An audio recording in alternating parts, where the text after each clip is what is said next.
할렐루야. 이 범죄의 종류는 크게 두 개로 나누더라고요. 계획적이냐 아니면 우발적이냐. 근데 우리는 자신도 모르게 죄를 지으면서 살고 죄를 지었다는 생각도 못하면서 우리는 신앙생활을 해요. 이것을 생각 없이 짓는 죄라고 말합니다. 생각 없이 짓는 죄. 이렇듯 그리스도인들이 생각 없이 짓는 죄가 세 가지가 있다고 어느 분이 그 글에서 썼더라고요. 그래서 저도 그걸 읽어보면서 맞네. 우리 생각 없이 죄를 짓고 사는구나.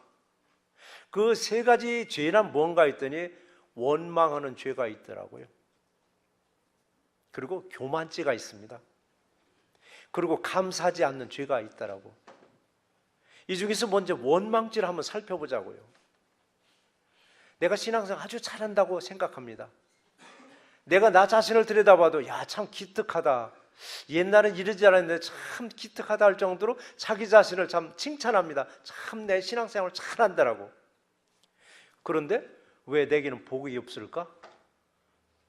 다른 사람은 설렁설렁해도 어느 사람은 이렇게 복을 누리는데 왜 내게는 복이 없을까? 물질의 축복이 자기한테 없다는 거죠. 그러면서 나도 모르게 하나님을 원망하는 죄를 짓고 있다고 합니다. 또 하나는 자신의 믿음이 좋다고 여깁니다. 그리고 내 믿음의 기준이 됐습니다. 내 믿음의 잣대로 남들을 평가하고 이 판단하는 이 교만죄가 있다고 합니다. 그런데요, 내가 낮아지고 내가 겸손하면은 누구를 놓고 평가할 수가 없어요. 왜? 나보다 다 높은 사람들이기 때문에. 사도 바울도 그랬어요. 남을 낮게 여기라고 했다고. 낮게라는 건 낮추라는 게 아니라 높이라고 했습니다. 나보다 남들을 보니까 다 나보다 좋은 사람이고 위대한 사람들의 어떻게 내가 평가하고 비판하고 정죄할 수 있겠느냐. 그 때문에 내가 낮아지지 못하면 결국 나는 교만했다는, 교만의 죄가 있다는 얘기입니다. 마지막 하나는 감사하지 않는 죄. 여러분, 하나님께 감사하지 않으면 이거 죄입니다. 뭐가 죄냐고요? 하나님께서 우리에게 하나하나 다 해결해 주셨습니다. 더 큰 것은 우리가 지금 이 순간에 예배자로 이 자리에 있다는 것 자체도 하나님께 감사합니다. 많은 사람들은 이 자리에 참석하고 싶어도 참석 못했어요.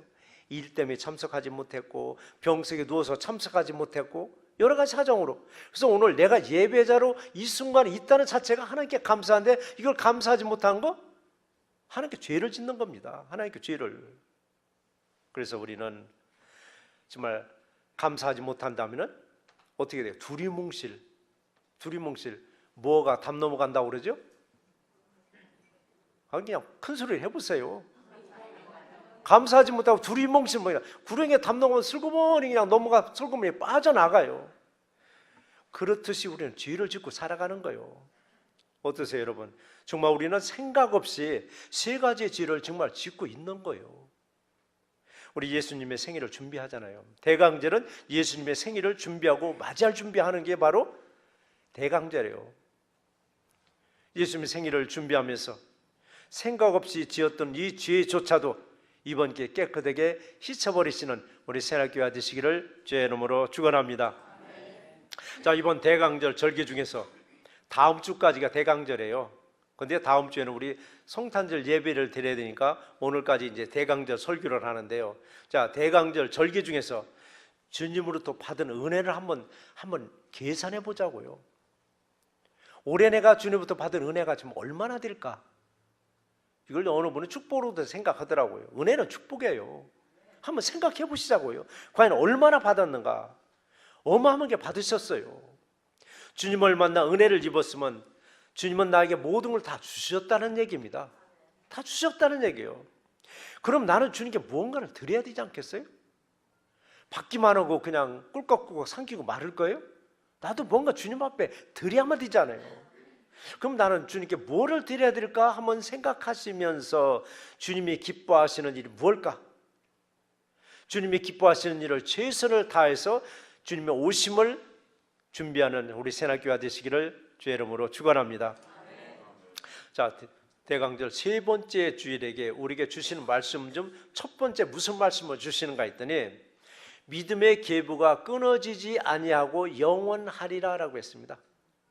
믿음의 계보가 끊어지지 아니하고 영원하리라라고. 여러분이 잘 아는 시편 23편 1절 말씀이 있죠. 여호와는 나의 목자시니 내게 부족함이 없으리다. 정말 부족함이 없으세요? 많은 분들의 가정에 와보면 시편 23편 1절 요절이 많이 액자에 걸려 있습니다. 처음 선물을 받은 분들은 참 그거 읽어요. 읽고 참 여호와는 내 목자니 내가 부족함이 없으리다 하는데 세월이 가다 보면은 그거 있는지 없는지도 몰라요.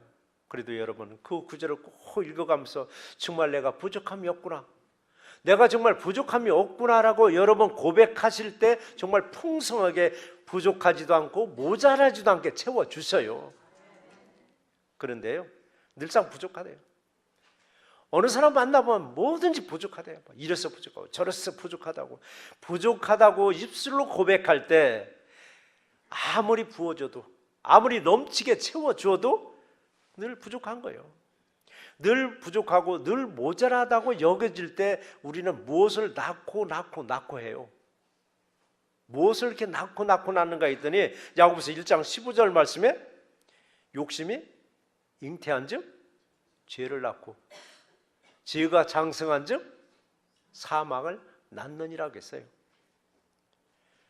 처음에는 별거 안 해요.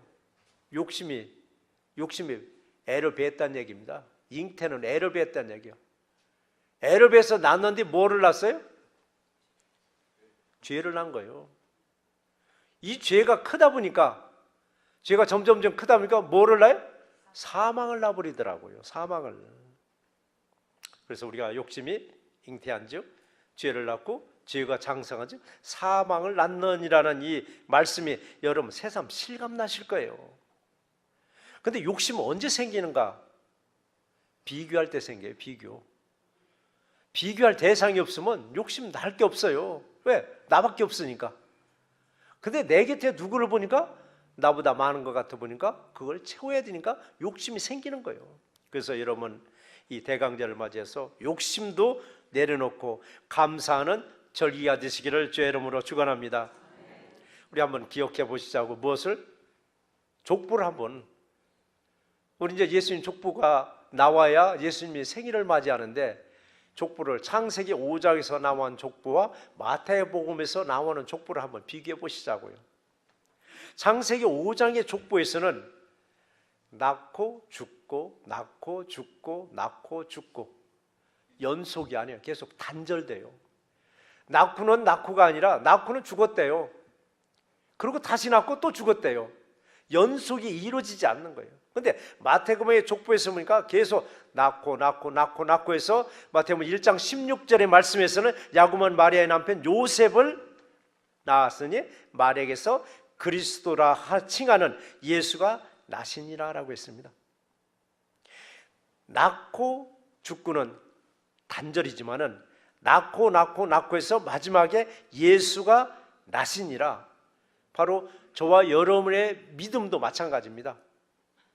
내 믿음에서 후손들에게 연결되지 않고 딱 단절되면 나도 낳고 죽는 거예요. 그런데 내 후손들이 부모의 믿음을 이어받아서 낳고 하다 보면 내 후손 어느 대에 가서는 어마어마한 큰 인물이 여러분 태어날 줄 믿습니다. 그래서 우리는 각자의 믿음의 족보를 한번 들여다보세요.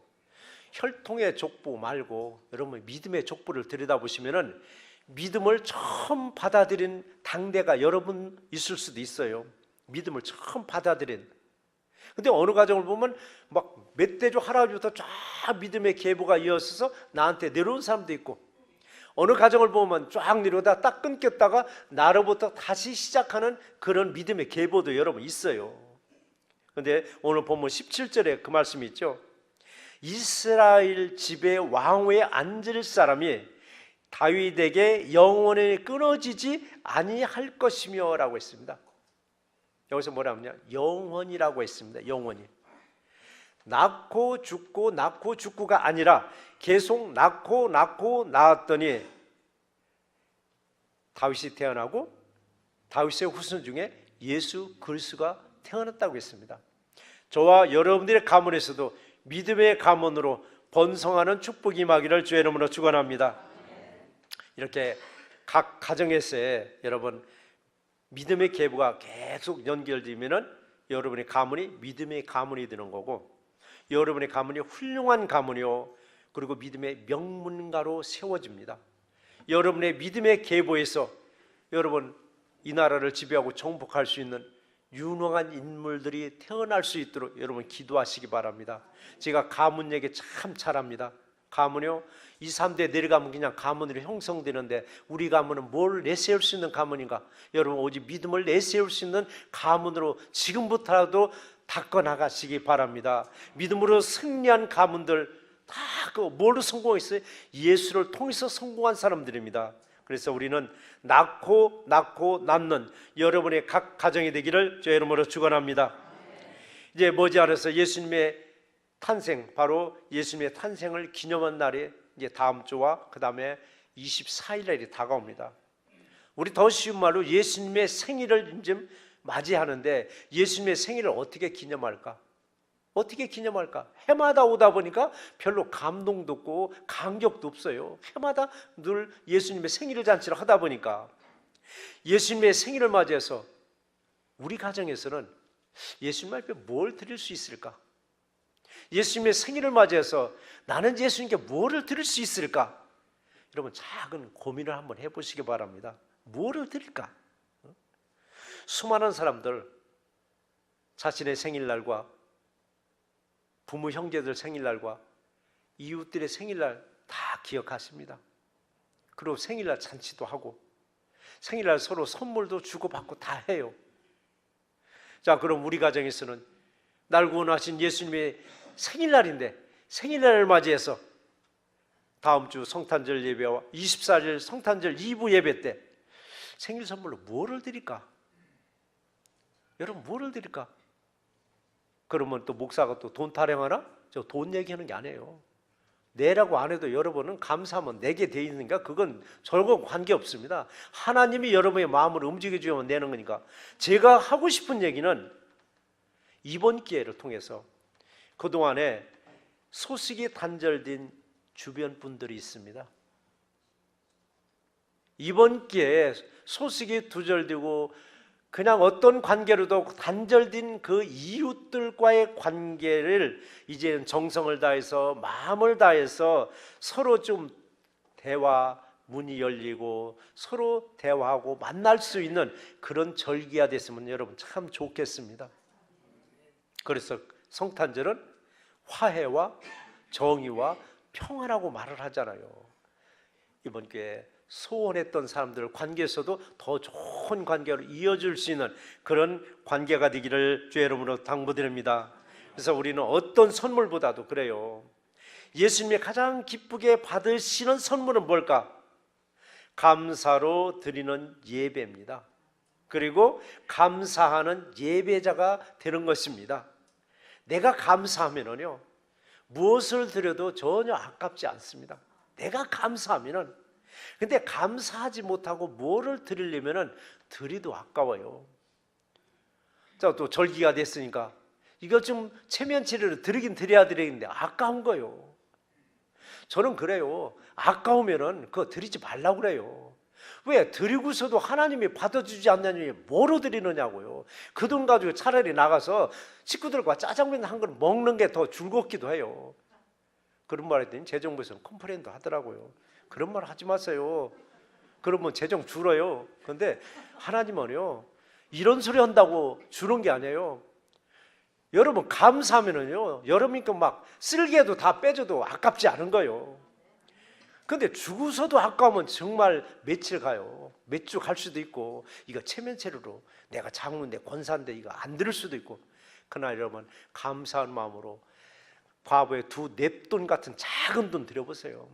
하나님은 칭찬하시더라고요. 과부 두 냅돈 하나님 받으시곤 저 과부에 드린 것을 칭찬하더라고요. 전 재산 다 드렸다는 거예요. 우리 여러분 작은 돈을 드리더라도 하나님께 감사한 마음으로 드리면요, 하나님이 그거 다시 10배로 30배로 100배로 다시 채워주는 놀라운 역사가 임할 줄 믿습니다. 그래서 성경에서는 감사하라는 거예요. 기뻐하라고 한 거고, 기도하라고. 항상 기뻐하라고. 쉬지 말고 기도하고 범사에 감사해라. 이는 그리스도 예수 안에서 너희를 향하신 하나님의 뜻이라고 했어요. 그죠? 감사하세요. 이 감사하는 마음 누가 주나? 내가 마음대로는 안 되더라고요. 하나님 것도 주시더라고요. 하나님이 작은 감사를 줄 때 정말 내가 정말 감사합니다 했을 때 더 큰 것도 여러분 주셔요. 그래서 여러분이 각 가정에서는 믿음의 계보가 영원히 끊겨지지 아니하기를 감사하면서 여러분 기도하세요. 믿음의 계보가 영원히 이어져 나갈 때 오늘 본문 16절에서 우리들은 의라는 이름을 얻으리라라고 말씀하셨습니다. 의라는 이름. 하나님 여러분들을 불러서 의롭다고 해주셨습니다. 하나님은 나를 의롭다고 했는데 의로운 나는 하나님께 의로운 말도 못하고 의로운 행동도 못하고 불의한 말을 골라서 하고 불의한 행동을 골라서 한다면 하나님이 나를 지명해서 불러서 선택한 이유가 사라져버리는 거예요. 우리는 의라는 이름을 항상 여러분 받으시기 바랍니다. 그래 우리는 항상 하나님부터 의롭다는 칭함을 받으셔야 돼요. 그래야 의로운 믿음의 가문이 영원히 이어질 줄 믿습니다. 근데 중간에 불의한 가정이 다시 한번 의로운 가정으로 세우려면 얼마나 힘드냐고요. 단절되지 아니하도록 그냥 낳고 믿음을 낳고 할 수 있는 그런 가문이 되시기 바랍니다. 그래서 믿음의 계보가 끊어지지 아니하고 영원토록 이어지는 가정과 가정들이 되기를 주의 이름으로 축원합니다. 자, 우리 대강절 절기를 보내면서 첫 번째 주일의 설교 제목이 날이 이르리라라고 했습니다. 날이 이르리라. 어떤 날이 오리라 라고 했냐면 하나님의 아들 예수님이 이 땅에 오시리라고 했는데 정말 오셨죠? 정말 오셨습니다. 그래서 우리는 오신 예수님을 다시 기다려요. 언제를 기다리는가 했더니 제가 대강절 두 번째 주일에 설교 제목이 그날 그때라고 했습니다. 그날 그때 예수님은 반드시 이 땅에 다시 오십니다. 다시 오셔서 뭘 한다고요? 세 가지를 하신다고 했어요. 세 가지. 죄에 대해서, 의에 대해서, 심판에 대해서 세상을 책망하신다고 말씀하셨습니다.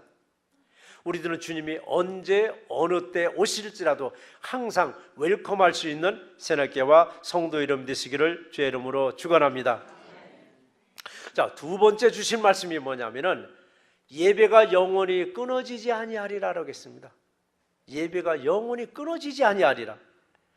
여러분 믿음의 계보가 계속 영원토록 이어지려면은 어떻게 해야 되는가? 예배가 끊어지지 아니하도록 영원토록 여러분 예배자가 되셔야만 합니다. 하나님의 찾는 자는 누구를 찾는다고요? 예배하는 자를 찾는다고 말씀하셨습니다. 자, 그럼 이 시간에도 하나님은 저와 여러분들을 찾고 계세요. 찾고 보니까 이렇게 있어요. 얼마나 하나님이 흐뭇하시냐고요. 그런데 아무리 둘러봐도 이 자리에 없어요. 하나님도 궁금하셔요. 그리고 섭섭하게 여기서요. 너는 내가 불러서 너를 예배자로 세우셨는데 또 이 자리 빠졌구나. 또 빠졌구나. 또 빠졌다는 하나님께 또 한번 찍힌 거예요. 하나님이 찾을 때 있었을 때 얼마나 좋으냐고요. 학교에서 선생님이 출석 쭉 부를 때 없었을 때 출석부에다 체크 딱 해요. 결석이라고. 하나님도 오늘 결석인데 누구 다 알고 계셔요. 자, 우리 18절에 그 말씀이 있어요. 내 앞에서 번제를 드리며 소제를 사리며 다른 제사를 항상 드릴 레위 사람 제사장들도 끊어지지 아니하리라라고 했습니다. 여기서 내 앞이라고 했습니다. 내 앞은 하나님 앞을 얘기하는 거예요. 하나님 앞에서 드려지는 수많은 이 예배들을 드릴 수 있는 제사장이 끊어져서는 안 된다는 말씀이에요. 그럼 오늘날에 누가 제사장이에요? 목사님만 제사장인가요? 이 장로님들은 제사장인가요? 아니잖아요. 베드로전서 2장 9절 말씀이 있지요. 너희는 택하신 족속이요 왕같은 제사장들이요 거룩한 나라요라고 했습니다. 여기서 너희라고 했습니다. 너희는 누구를 말하는가 했더니 바로 저와 여러분들을 말하고 계세요. 그리고 우리들을 택하셨다라고 했습니다. 이사야서 43장 1절 말씀이죠.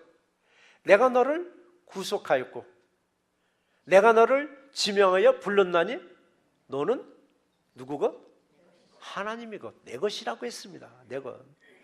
지명하여 불렀다는 것은 나를 택했다는 거예요. 세상에 그 많은 사람들 중에서 나를 딱 쪽집게로 찝어서 하나님의 자녀로 딱 세워 놓으신 거예요. 그런데 쪽지를 찍어서 딱 뽑아만 놓은 게 아니에요. 왕 같은 제사장으로 세워주셨습니다. 왕 같은 제사장으로. 그러니까 오늘날에는 만민 제사장입니다. 저도 제사장이요, 여러분도 제사장급입니다. 제사장은 거룩해야 돼요. 흐렁망텅 살아가는 게 아니에요. 제사장은 거룩해야 됩니다. 제사장은 예배를 드릴 줄 알아야 돼요. 각 가정에서 제사장은 예배를 인도해야만 합니다. 자, 미국이 세워질 때 청교도 정신으로 미국이 세워졌어요. 청교도는 바로 예배하는 정신이었습니다. 예배가 그들의 삶이었고 삶이 그들의 예배였었습니다. 미국이 가장 번성할 때, 미국이 하나님부터 가장 축복을 누릴 때가 언제냐면 각 가정에서 예배 드릴 때 있었습니다. 각 가정에서 예배 드릴 때 하나님은 놀랍게 미국을 축복 내려주셨습니다. 근데 오늘날의 각 가정의 예배가 점점점 사라집니다. 미국의 가정들도 예배를 점점점 이제는 사라져 간다고 그걸 한탄합니다. 할아버지들은 지금도 예배를 소원하지만은 자녀들이 다 나가버리고 모이는 날이 없다 보니까 예배가 다 단절된다는 얘기입니다. 미국의 각 가정이 예배로 여러분 새롭게 세워져야 영적으로 주저앉은 미국 이 땅이 다시 여러분 일어섭니다. 일어설 수 있는 초석을 저와 여러분들의 가정에서 예배로 한번 시작하시기 바랍니다. 각 가정에서 여러분 예배가 죽어버리면 제사장들도 할 일 없는 거예요. 예배가 없는데 제사장이 뭘 할 것이냐고요. 자신이 뭐를 해야 할지 모르는 이 제사장들은 방황하는 거예요. 방황하는 제사장 그 책임이 누구한테 있는가 했더니 여러분 교회에게 있습니다. 교회에서는 하나님이 한 사람 한 사람씩 세워주신 그 제사장들을 가르쳐야 되고 전도해야 되고 고쳐주는 사역을 각 가정에서 할 수 있도록 여러분 지도해 줘야만 됩니다. 그래서 새날교회 내년도 하나님이 주신 말씀이 무슨 말씀인가 했더니 요한복음 4장 23절 말씀이에요. 하나님이 찾는 자가 되자. 내년도의 주제가 바로 하나님이 찾는 자가 되자. 하나님이 찾는 자는 누구라고요? 예배하는 자라고 말씀하셨습니다. 먼저 가정에서 하나님의 말씀을 보고 하나님 말씀을 듣고 하나님의 말씀을 배운 대로 행하는 가족들을 축복해 주십니다. 누가 그래서 복된 자냐고요? 여러분 과연 복된 자가 누구냐고요? 하나님의 말씀을 보고 듣고 배워서 그대로 행하는 자가 복되다라고 주님은 말씀하셨습니다. 그런데 이걸 어디서 제일 먼저 행해야 되는가? 세상에서 행하기 전에 먼저 내 가정에서 행하는데 왕 같은 제사장으로서 먼저 행하는 것이 바로 그 왕 같은 제사장으로서의 사명을 다하는 것이기도 합니다.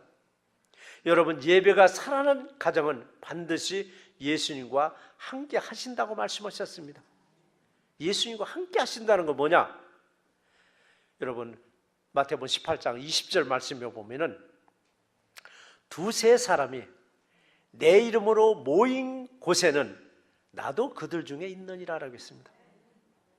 무리에서 최소의 단위가 여러분 두 사람이에요.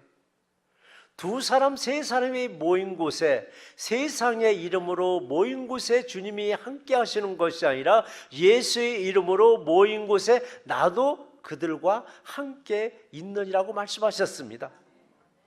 예수의 이름으로 모인 여러분의 각 가정에 성령님이 함께 하시기를 주의 이름으로 축원합니다. 한국의 소설가 중에 정말 그 기인이라고 하죠. 특별하게 사는 분이 목욕을 안고 사는 사람이 있어요. 머리를 깎기 싫어가지고 머리를 얼마나 길렀던지 엉덩이를 덮고 있어요. 수염도 안 깎고 세수도 않고 목욕을 안 했으니까 냄새가 나잖아요. 제가 출판을 벌을 때 어쨌든 만나잖아요. 냄새가 나더라도 술병 들고 찾아가요. 술을 너무 좋아하니까. 그건 무박이랍니다. 무박은 뭐예요? 잠도 안 자고 술 먹는 사람이에요. 이 사람이 바로 소설가 이회수 씨인데, 이런 사람이 또 부인은 미인을 만났어요. 미스 강원을 만났어요. 이분이 작년도에 우암 판정을 받아가지고 우위를 딱 잘라버렸어요. 근데 우위가 없어도 대장과 소장에서 그 소화 기능을 해결한다 하더라고요. 이분은 우위를 완전히 잘랐다요. 그래서 이제 시간이 경과해서 완치 판정을 받은 거예요. 의사가 말한 거예요. 이제 당신은 이제 뭐를 먹어도 된다라고, 아무것도 마셔도 된다라고. 이 말에 이 양반은 뻔히 알면서도 또 그냥 물어보는 거예요. 그럼 선생님, 술도 마셔도 되나요? 라고. 우이 잘라버린 사람이 우이 낚여줬더니 술 마셔도 되냐라고. 다른 건 다 먹고 마셔도 되지만 술은 먹지 말라고. 근데 이 양반이 트위터에 참 글을 많이 쓰는 양반이에요.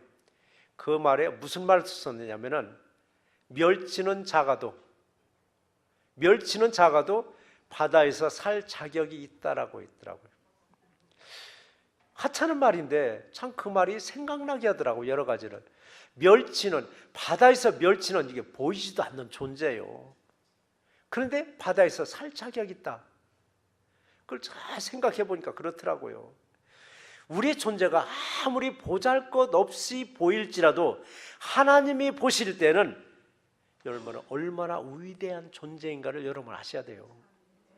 사람들이 그래요. 자기 자신을 비하하는 사람이 있어요.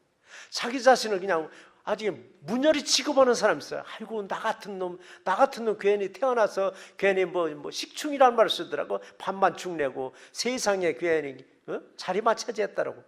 자기 자신을 이렇게 무시하는 사람이 있더라고요. 이게 결국 열등감이에요. 우리는 자존감을 높이고 열등감은 여러분 없애야 돼요. 근데 열등감은 높이고 자존감을 낮추더라고요. 여러분 자존감을 세우셔야 돼요. 멸치는 작아도 바다에서 살 자격이 있듯이 우리가 여러분 자존감을 가지고 살면 하나님 보시기에 여러분 위대한 인물들임을 여러분 믿으셔야만 돼요. 어째서 이렇게 위대한 인물이고 위대한 존재인가 했더니 수십억 인구 중에서 하나님이 나를 딱 찍었다는 거, 나를 선택했다는 거, 정말 하나님께 감사합니다. 아무리 수많은 사람이 있을지라도 여러분 수없이 전도해봤잖아요. 안 돌아온 사람 죽어도 안 돌아와요. 그래서 어릴 때 돌아오는 사람 보면 그래요. 아, 하나님이 계획 가운데 다 있었구나. 근데 저 사람이 계획 중에 있는 사람인지 계획에 없는 사람인지 모르니까 우리는 그냥 전도할 뿐이에요. 근데 돌아오는 사람은 기가 막히게 돌아오는데 안 돌아오는 사람은 죽을 때까지도 부정하는 사람이 있잖아요. 근데 여러분 다 돌아왔으니까 하나님께 선택받은 사람이니까 얼마나 소중하고 얼마나 귀한 존재들이시냐고요. 그리고 하나님 우리를 선택해서 그걸로 끝난 게 아니잖아요. 너는 내 것이라고 해서 우리를 선택하고 나서는 너의 모든 죄를 하나님이 보내신 그 아들 예수 그리스도가 대신 다 져주겠다. 이게 대속이잖아요. 다 대속해주겠다. 이게 예수님을 구주로 영접한 우리의 모든 죄를 다 져주시겠다. 그러니까 이 넓고 넓은 우주 공간에서, 아니 미국 땅을 보더라. 이 광활한 미국 땅에서 정말 하나님은 나를 잊지 않냐고 택해줬음에 이제 하나님께 여러분 감사하잖아요. 그리고 나를 영원한 길로 인도하고 계심에 여러분 감사하는 새날교회가 되시기를 주의 이름으로 축원합니다. 그리고 하나님을 섬기는 예배가 너희 각 가정에서 끊어지지 아니하기를 하나님이 소원하고 계세요. 그래서 예배가 살아있는 가정을 하나님은 여러분 기뻐하시고 축복해 주셔요. 항상 하나님이 기뻐하는 예배를 드리는 그런 가정이 되기를 주의 이름으로 축원합니다. 오늘 말씀을 정리해 보겠습니다. 오늘 본문에서 끊어지지 아니하리라를 2번을 썼습니다. 끊어지지 아니하리라. 그래서 첫 번째 끊어지지 아니하리라는 뭐냐면은 믿음의 계보가 끊어지지 아니하고 영원히 이어질 것을 말하는 것이고, 또 하나 끊어지지 아니하리라는 뭐냐면은 항상 예배가 끊어지지 아니하고 영원하리라라고 말씀하신 거예요. 그런데도 오늘날의 예배가 어때요? 예배가 신령과 진정의 예배가 아니라 형식의 예배로 자꾸 추락돼 가고 있는 거예요. 작은 교회들은 점점 더 힘들어져 가고 메가처치들은 점점 모아지는 거예요. 그럴 때 작은 교회들은 삶고 불이 꺼져 가고 큰 교회는 넘쳐버리고, 여러분 신령과 진정으로 예배를 드릴 때 내가 여러분 참 예배자가 되는 거예요. 그런데 참 예배자가 되지 못하다 보니까 예배 구경꾼이 되고 예배를 방관하더라고요. 예배를 방관해요. 그리고 예배에 대해 점수를 매기더라고요. 여러분 예배 점수 매기지 마세요. 예배 점수는 내가 매기는 게 아니라 하나님이 매기시는데 예배 점수를 매기시더라고요. 얘기하다 보면 그래요. 어느 분은 조목조목 다 설명해 줘요. 그래서 이분은 예배에서 은혜는 저 멀리 도망갔구나. 또 특별히 또 낯선 교회에 오게 되면은 거의 예배 점수 매깁니다. 주차장에서 주차 안내를 잘 하는가, 들어오는 안내원들이 얼마나 친절히 했는가, 찬양은 은혜롭게 했는가, 성가대는 은혜로운가, 대표기도는 참 은혜롭게 했는가, 설교는 어땠는가, 친교식이나 친기는 어땠는가, 조목조목 점수 매기더라고요. 여러분 점수는 우리가 매기는 게 아니에요. 우리는 그저 예배자로서 예배만 들으면 돼요. 항상 아무 생각 없이 예배에 집중할 수 있는 우리 새날교회 되시기를 주의 이름으로 축원합니다. 자, 우리는 대강절을 맞이했습니다. 예수님의 생일을 준비하는 게 대강절이고 기대하는 게 여러분 대강절이에요. 그럼 예수님의 생일날 무슨 좋은 일이 있을까? 기대하세요. 하나님이 여러분의 믿음대로 여러분 좋은 선물을 여러분에게 주실 줄 믿습니다. 그래서 오직 예수님이 기뻐 받으시는 귀한 예배자가 되셔서 준비된 은혜와 준비된 축복을 마음껏 받아 누릴 수 있는 새날교회와 성도님이 되시기를 주의 이름으로 축원합니다.